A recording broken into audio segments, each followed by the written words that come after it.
Brentford have had a great year of football. Under the management of Thomas Frank, they have managed to get an 8th place finish at the end of this season. For Brentford, that's an amazing achievement, but I think I can do better. So today, I am becoming the new manager of Brentford, and by the end of this video, I will make Brentford the champions of Europe. But hang on, there's a little catch. I'm only allowed 3 transfers per year, and those 3 transfers have to be used on the relegated teams at the end of every single season. So yeah, this is going to be a bit tricky. So this is the starting 11 I've loaded into, and EA have done these boys dirty. Looking at this team right now, you would not believe these guys had a top 10 finish. But having said that, they do have a couple of really good players. The likes of Mbuemo, Aaron Hickey, and goalkeeper David Raya. But whilst Brentford have their strengths, they also have a lot of weaknesses as well. Because Ivan Toney's had a ban from playing football for God knows how long, Brentford no longer have a striker in this game. Kind of ironic how EA have taken him out of the game considering they sell FIFA points, but that's an entirely different story. On top of that, they've got a pretty weak midfield, which is one area of the pitch we've definitely got to focus on as well. And I'll be honest with you, this budget is not that good at all. 33 million to spend in season 1. And for whatever reason, the currency's in euros, but we'll just let that slide. And obviously, in real life, the season has ended, and the relegated teams this year has been Leicester City, Leeds United, and Southampton. So for the first season at least, those are the teams we've got to buy from. Now, as I've said, we definitely need a striker because we quite frankly just haven't got one. Now, to be fair, I have just found Norgard hiding in the reserves, but we certainly still need to work on this midfield as well. But with only 33 million, we're going to have to be very tactical on who we bring in. And to be fair, from all 3 teams, we've got some pretty solid options. We've got Tyler Adams and Wilfred Noto from Leeds United. We've got Patson Daka and Dewsbury Hall from Leicester City. And we've got Coletta Carr and James Ward-Prowse from Southampton. But the big issue is, with us having only 33 million, all of these players are pretty much out of bounds to buy from this year. So that means we're going to have to dig a little deeper and find affordable players from all 3 of these teams. And starting with Leeds United, I'm going for French centre forward Jorginho Rutt. He's 20 years old, 73 overall. He's had a massive downgrade, but I think he'll do a pretty good job for us. And we have officially made our first signing as a Brentford manager, bringing Jorginho Rutt to the team for 8.7 million. And from Southampton, I'm going for midfielder Joe Aribo. He's only 74 overall though. He's definitely not my first choice, but right now we haven't got much choice. But all things considered, we actually got a really good deal for him, only having to spend 6 million on him. And finally, from Leicester City, I'm going for James Justin. He's 24 years old, 76 rated, and hopefully he'll give our fullbacks a bit of competition. And that concludes our transfer windows. We've just spent 10.3 million on James Justin. And the team you're looking at now is the strongest starting 11 that's going to go into season 1. And I'll be real, I'm not really expecting much from this Brentford side this year. Our defence is by a mile the strongest part of this team, and that's bang average at best. But honestly, by the end of the season, if we're around the mid-table spot, I'd be pretty happy with that. So we've just arrived in June, and it isn't looking good. We're 14th at the end of this season. I mean, with the team we've got, I wasn't expecting miracles, but I was at least expecting 12th or 11th place. But the important thing, who are we buying from next year? That's decent. Crystal Palace, Burnley, and Luton Town. There's a couple of balls from each one of those teams. And taking a quick look at this team, there's been a lot of improvement. And I completely forgot to mention we switched to a false 9 formation. This is purely because we got a centre forward in Rutt now, and it looks like that did pay off for him in the end. And for a 14th place finish, these stats aren't that bad at all. 18 and 7 for Brian and Mbuemo, 14 and 1 for Rutt, and 8 and 8 for Damsgaard. Granted, it has been a difficult year, but 14th in the league, we're definitely laying the foundations for success for the next couple of seasons. And with Palace, Burnley, and also Luton going down this year, we've got a lot of players to pick from to bring into this team in season 2. But before we go any further, if you're enjoying the video so far, consider leaving it a like and smashing that subscribe button. We're currently on the road to 30,000 subscribers, and we are literally so close to achieving that goal, so if you could help me out, that would be amazing. We're now into season 2 with Brentford, and looking at the team, it's obvious where it needs improving. It's just the midfield that needs working on. Norgard, Aribo, and Jensen just aren't good enough, and they're letting the entire team down. I'm very happy with our goalkeeper, our back 4, and especially our front 3. It's literally just the midfield. And for some reason this year, we've got a lot of money to spend. 61 million in season 2. I'm definitely not knocking it, but I definitely expected less than that. Now, going through Luton Town's team, I'll be honest with you, there's nobody that's really standing out to me all that much. So for my first transfer, I'm going tactical, bringing Polish striker David Kaunaki, and he's 26 years old and he's 73 overall. But he's going to be cheap as chips, as his market value is only 3.8 million, meaning we've got a lot of money to spend on the remaining 2 signings. And I was absolutely right, as he's only cost us 4 million to sign. And this now means we've got 55 million to spend on a player from Palace and a player from Burnley. And you ain't ain't gonna believe who Burnley managed to sign. Rayan Shirky, he's 19 years old, 76 rated. It's an exciting prospect, so you better believe I'm figuring out a way to fit him into the team. And we just pulled off the bargain of the century, only having to spend 20.3 million to bring Rayan Shirky to Brentford. Now my first choice from Palace would have been Mark Gee, the centre back. He's 22 years old and already 79 rated, but he's a little bit too expensive. So instead I'm going to go for Danish centre back Joachim Andersen. He's 27 years old, 79 overall. He's 6'4" as well. This guy's an absolute monster. And that does end our transfer window as we brought Andersen to Brentford for 23.5 million. And this is how the team looks going into season 2. And as you can see, we kept the formation as it is, but we shoved Shirky a little further up the pitch just to fit him into the squad. I'll be honest, I've got slightly higher expectations for what this team can achieve this year. Every player that was in it last year to now has massively improved, and obviously we brought in a couple of ballers as well. So realistically, I'm expecting 12th or 11th by the end of the season, but honestly, as long as we get better than 14th, I couldn't care less. We've just arrived in June, boys, and we've done brilliant this year. 11th in the league at the end of this season. And the bottom 3 aren't bad at all. Leicester City, Fulham and Watford. Leicester City are a proper yo-yo club, aren't they? But I'm calling it, next year we're definitely getting at least top 10. And just look at the improvement in 2 seasons, man. This team is definitely going to be a problem in a couple of years' time. And Rutter's really coming into his own now with 20 goals and 10 assists in 40 games. But boys, so far so good. We're improving the team every single season, and we're improving our league finish every season so far. And hopefully with the players we bring in next year, we can maybe compete for top 10, top 8 or maybe even top 6 football. We're now into season 3 with Brentford, and looking at the team, it doesn't take a genius to work out where it needs improving. It's just our midfield, man. Shirky's okay, but Norgard and Aribo are really letting us down. I'm telling you, once we sort that midfield out, we're definitely in contention for Europe next year. And the budget this year's creeped up a little bit once again, 69 million to spend in season 3. Now it's just a case of whether Leicester, Fulham and Watford can deliver the goods. And boy, have Leicester City delivered. Wilfred, indeed, he's 27 years old, he's 82 overall as well. He'll go straight into our midfield. And we got an insane deal for Ndidi, only having to spend 28 million to bring him to Brentford. And from Fulham, I'm sorry Jared HD, but I'm taking your boy off you. Alexander Mitrovic is 29 years old and 79 overall. Now at the time of recording this video, Mitrovic is still a Fulham player in real life, so before he goes to Saudi Arabia, he's coming to Brentford. And for 18.5 million, we've secured Mitro on a 3-year deal. And from Watford, we've taken a bit of an L on this one. Julian Ponce, who's 23 years old and 76 overall, granted, but right now we definitely need a better centre midfielder. And I'll be honest, Watford were right stubborn gits as we've just had to spend 13.6 million on him. And with that, our transfer window's done, and this is the team that's going to go into season 3. And it's just Aribo in the centre of the pod that's the biggest weakness. We can't find a better midfielder than him for some reason. I really hope that doesn't let us down this year, because the rest of this squad is genuinely capable of getting a top 8 finish. But I suppose we'll have to wait till the end of the season to find out whether that's the case. We're getting closer every year, boys. We're 9th in the league at the end of this season. Every single year we're improving, and every single year we're creeping up this table. In the bottom 3 this year's got a team that'll surprise you. Southampton, Brighton and Burnley. What the bloody hell are Brighton doing in the bottom 3, for God's sake?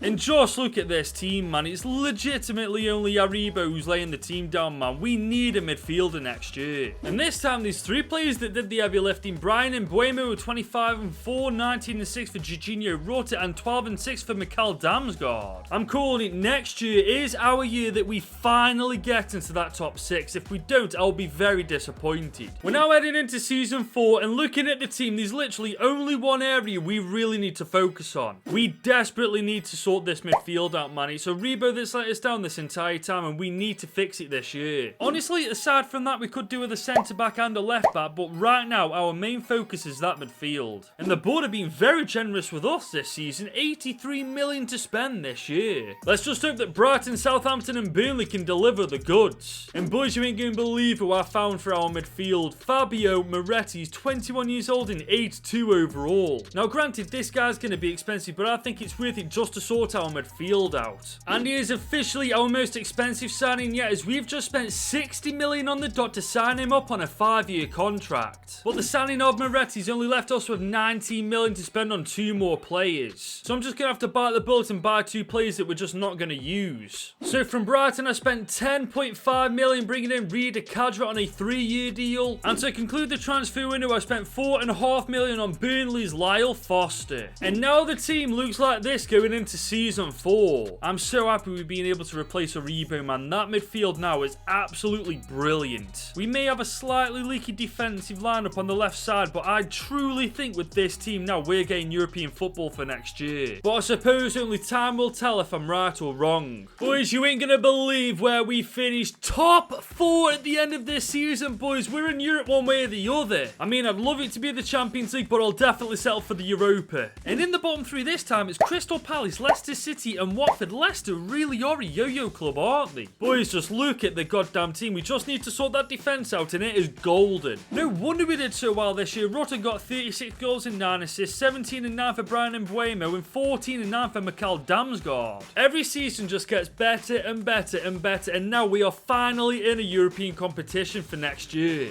I ain't gonna lie, I've got a good feeling we're gonna win it as well. When I went to season 5 with Brentford, and really we only need to focus on one area of this pitch. We just need a couple of better centre-backs and this team is golden. But I've got no issues with Aaron Hickey because he's already 83 overall at 24 years old. But finding 2 good centre-backs with relegated teams, that isn't going to be easy. And money is no longer an obstacle as we've got over 130 million to spend. Now I found a player who could potentially fit our team. Amadou Onana from Palace is 24 years old and already 83 overall. And obviously he is a CDM, but I'm going to try and convert him to a centre-back. And boys, for 57 million on the dot, we have secured Onana on a 4-year contract. I ain't going to lie, I've taken a bit of an L there, boys. It'll take 139 weeks to convert him to a centre-back. But this has given me a different idea. Indeed, he's also a CDM and his stats could pass for centre-back. So let's see. Oh my god, boys.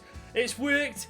It'll only take him 2 weeks to convert to a centre-back. We've officially got our new centre-back in Ndidi. And we still have 78 million to play with, so let's just bring in the best players we possibly can. But Watford's best player really let me down as we had to bring in Juan Latasa for 22.5 million. But we did get a half-decent player in Sekou Kyoita from Leicester City and he cost us 30 million. And we sorted the transfers just in time for Ndidi's development plan to change into a centre-back and he's going to be a 84 rated centre-back. I mean, it's better than what we had. But this is now how the team looks heading into season 5. And I'm going to be honest, all we need is Onana and Anderson to go up at least 1 overall, and we're competing in every competition we're in this year. Speaking of competitions, let's see which European competition we're in this time. We skipped the Conference League and the Europa League as we're in the Champions League for the very first time with Brentford. We're in Group B alongside Atletico Madrid, Frankfurt and Galatasaray. That is definitely not the easiest group in the world to compete in, but I definitely think we can get to the round of 16. Well, boys, we've just arrived in January and we are top 4 after 20 games. It is looking pretty damn good in the Premier League. And on top of that, we've actually topped Group E and we're cruising to the round of 16. And Rutter's leading the charge with 12 goals and 1 assist in 29 games. I would expect a bit better from an 89 rated player. But we've obviously used up all 3 of our transfers in September, so this is an update on how the team is looking going into the knockouts. And this team is truly on a different level. I still can't believe we got Ryan Shirky and Moretti from a relegated side, man. That just doesn't make sense. I don't know whether I'm getting ahead of myself, but I think we've got a genuine shot of going the entire way in our first year in this competition. I think it's just a case of who we have to face in the round of 16 that'll determine our run in the Champions League. And the first team we're facing in the knockouts is Italian giants Juventus, and they do have a bloody good team. Is it overall better than ours? I actually don't think so. I think overall we absolutely smashed them. So let's find out if I'm actually right. Are we going to win, draw or lose? We win, and Mbeumo in the 48th with a brace in the 32nd. Bernardo does get a goal in the 22nd, but it doesn't matter. We've got the advantage going into the second leg. A draw will literally get us into the quarterfinals. Brentford, we are at home this time. Let's hold off Juve, and we do. It's a 2-2 draw. That's a phenomenal start to the knockouts. And we go from one Italian giant to the next as we face Inter Milan in the quarterfinals. And honestly, that team is a lot better than Juve's was. Lautaro Martinez, Noto, Tonelli, Kimpembe. It's a bloody good team, but we got to go through them if we want to get to the final. First leg, and it's a 2-1 win to us, and Mbeumo and Moretti. Boys, we could actually pull this off in the first frigging try. We go into the second leg in the exact same position as we did in the round of 16, 2-1 up. a draw will literally put us into... Oh, we've done it. I swear we've got the exact same results in the round of 16 and in the quarters, but realistically, it doesn't matter. We've got what we needed to get to the semis, and that's where we're at now. This may be where we get knocked out, boys. PSG in the semi-final, and as per usual, their team is absolutely ridiculous. I mean, I'll always bet on the team that I'm rocking with, but I don't think we're strong enough quite yet to beat PSG. Oh my, wow. Wow, we don't just get beaten, we get absolutely annihilated. Not only are we 5-2 down, but Rutte is out injured for this game. We've literally got no chance. We're going to go and get straight into the game.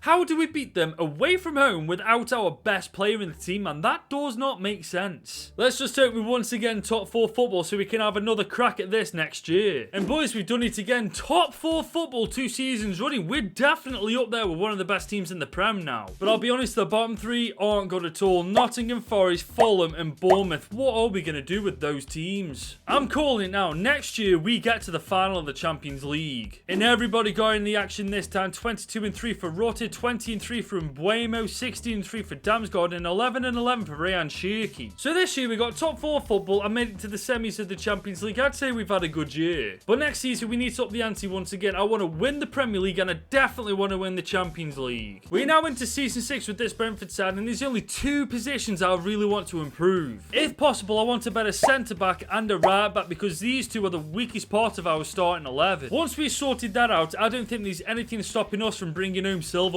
this year. And once again, money's no obstacle. 163 million to spend this year. And I'm not going to name them one by one, but you ain't going to believe how many insane players have been relegated. Just look at all these overalls, man. How the hell have these teams been relegated with these players? The good news for me, though, I can bring in 3 of these players and I've got 160 million to do it. So starting with Fulham, I brought in João Palhinha and he only cost us 32.5 million. From Bournemouth, I went for Davide Frattesi, who cost us 60 million on the dot. And finally, from Nottingham Forest, we needed a second choice goalkeeper, which is why I went for Alexander Nubel, who cost us 30 million. And in case you're wondering why I bought Palhinha, it's because I want to convert him to a centre-back, and his training is done, and he's going to be an 85 rate. I don't know why I get my hopes up for that anymore. But that is obviously our transfer window done, with the team now looking like this heading into season 6. And not only do we have a really strong starting 11, we've got a strong subs bench as well for a change. I think it's going to be very interesting how this team does this year, because I can guarantee it does very goddamn well. And we are once again in the Champions League. We're in Group A alongside Napoli, Benfica and Ajax. Now, even though those 3 teams are one of the best teams from their leagues, I still think we're going to top this group with flying colours. And boys, we just reached January and so far so good. We're 3rd in the league and we are still well and truly in a title race. We're only 6 points behind league leaders Man City. Now, last year I completely forgot to show you who was in the bottom 3, so this time I'm doing it. It's Watford, Wolves and Southampton. I'll be honest, I wouldn't mind those 3 teams getting relegated. I bet there's some bloody good players in those squads. And our front 3 are performing this year. Rutte with 14-1, 12-9 for Damsgaard and 10-5 for Brian and Mbuemo. And obviously we've used all of our transfers this year, so this is the starting 11 that's once again gonna go into the knockouts. I think we've done a bloody good job with this team. Just look at the front 3, for God's sake, all 90 rated or above. Put it this way, if we got to the semi-finals last year with a weaker team, we've surely got to at least get to the semis this time. And after just getting past Roma in the round of 16 and just scraping past Arsenal in the quarters, we are once again in the semi-final. But boys, we're really up against it now. Liverpool in the semi-final, and I'll be real, that team is friggin' disgusting. We've just scraped past Roma and Arsenal to get to this point. Are we about to do the same to Liverpool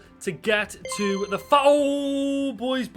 Are we gonna get to the final this year? A draw will literally take Brentford to the Champions League final. The question is, can we hold on at home again? Oh, we've done it as well. And Mbuemo in the 21st, Darwin Núñez in the 57th, but it doesn't matter. It's 3-2 overall on aggregate, and we are finally in that final. And the team we're facing in the final is Real Madrid, the kings of Europe themselves. And we did all right in the Premier League as well. We're 3rd in the league. That's our highest finish yet in the Prem. I did want to win the league, but Manchester City are too goddamn good, aren't they? And these bottom 3 teams are just average. Middlesbrough, Watford, and bloody Southampton. Southampton. I swear I've had to buy from Southampton about 2 or 3 times in this video. In Christ, our front three came in clutch this year. Rutter with 30 and 4, 22 and 3 from Buemo, and 18 and 14 for Damsgaard. We've well and truly created a monstrosity with this squad, and it's hard to believe that half of the players in this team have come from relegated teams as well. The likes of 87 overall Shirky, 90 overall Moretti, and of course 91 overall Rutter, if I'm not to be mistaken, was our very first signing in this video. And I'm going to take control of the boys in this game. I very rarely use the false 9 formation, so that in its own right is going to be a challenge as well. Ryan Shirky's on the ball, he's looking for that run from Rutter. Rutter's got it.